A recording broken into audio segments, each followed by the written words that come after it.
Hello guys, welcome by Ali Khan Reaction and welcome আমার new ভিডিওতে।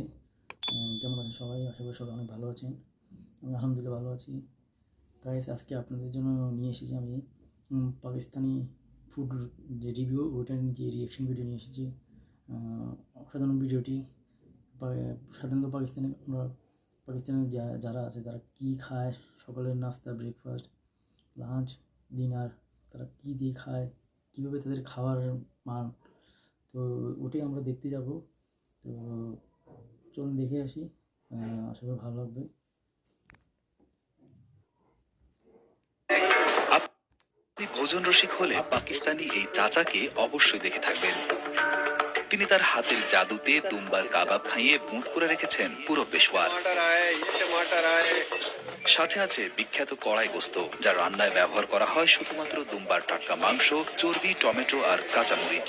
সকালের নাস্তার জন্য ভরপেট খেতে পারেন আস্ত আস্ত মাংস দিয়ে রান্না করা লোভনীয় পোলাও অথবা কলিজা ভাজি।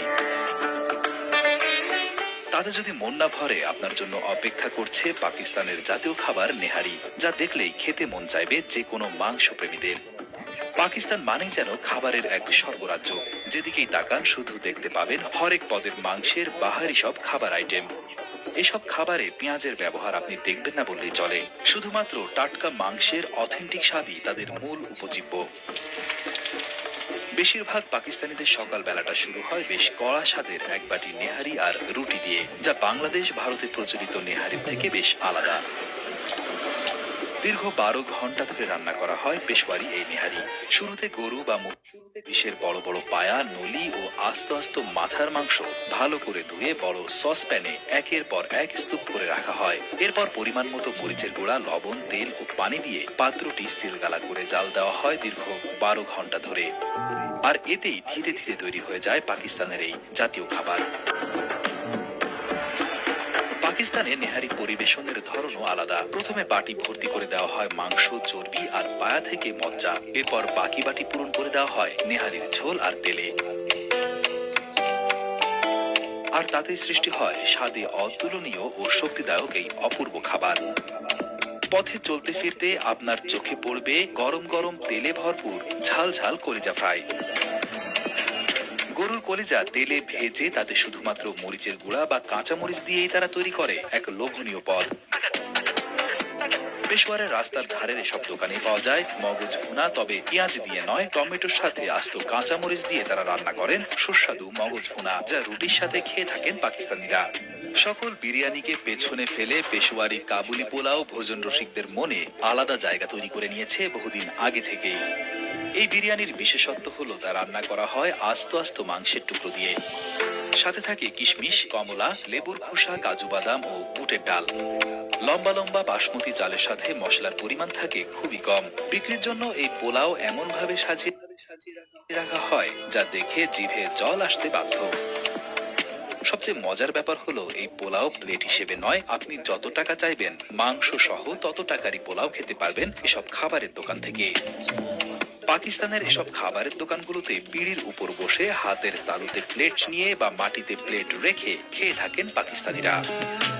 রাতের খাবার হিসেবে দুম্বার কাবাব ও কড়াই গোশ পেশোয়ারে খুব জনপ্রিয়। এই রেস্টুরেন্টগুলোতে খাবার নয়, শুরুতে কেজি বা গ্রাম হিসেবে মাংস কিনে নিতে হয়। দুম্বার মাংসের পছন্দের অংশ কিনে নেওয়ার পর তা সামনের উপর কেটে পিস করে দেওয়া হয় বাবুর্চিদের কাছে। এখানে রান্নার পদ্ধতি খুবই সাধারণ। টাটকা দুম্বার মাংস ও চর্বি লোহার শিকে ভরে সরাসরি তুলে দেওয়া হয় আগুনের ওপর। তার উপর ছিটিয়ে দেওয়া হয় লবণ আর সামান্য গোলমরিচ, আর তাতেই যেন স্বাদে গন্ধে অতুলনীয় হয়ে ওঠে এই কাবাব। একটু গ্রেভি কিছু খেতে চাইলে রয়েছে কড়াই গোশ। প্রথমে ছোট কড়াইতে দুম্বার চর্বির তেল দিয়ে ভাজা হয় মাংস। এরপর তাতে দেওয়া হয় আস্ত টমেটো, কাঁচামরিচ আর লবণ। ব্যাস, এতেই তৈরি হয়ে গেল পেশোয়ারের বিখ্যাত ও সুস্বাদু কড়াই গোশ।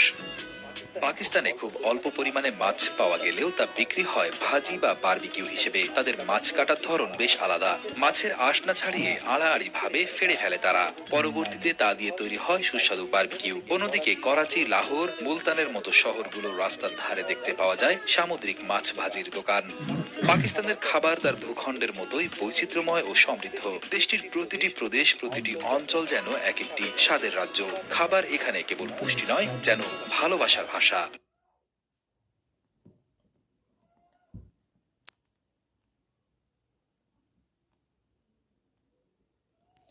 গাইস, আশা করি আপনাদের ভিডিওটি ভালো লেগেছে। এই ধরনের আরও ইনফরমেটিভ যে ভিডিওগুলো আছে আমি আপনাদের সাথে শেয়ার করবো। ওই ধরনের ভিডিও রিয়েকশন নিয়ে আসবো। তো আপনার অবশ্যই সাথে থাকতে হবে, আমার পাশে আমাদের চ্যানেলকে সাবস্ক্রাইব করবেন, পাশে থাকবেন। সামনে যে ভিডিওগুলো নিয়ে আসবো ওগুলো আরও অনেক ইনফরমেটিভ, অনেক মজাদার, দেখে অনেক ভালো লাগবে। তো আজকের জন্য গাইস এখানেই, সব ভালো থাকবেন।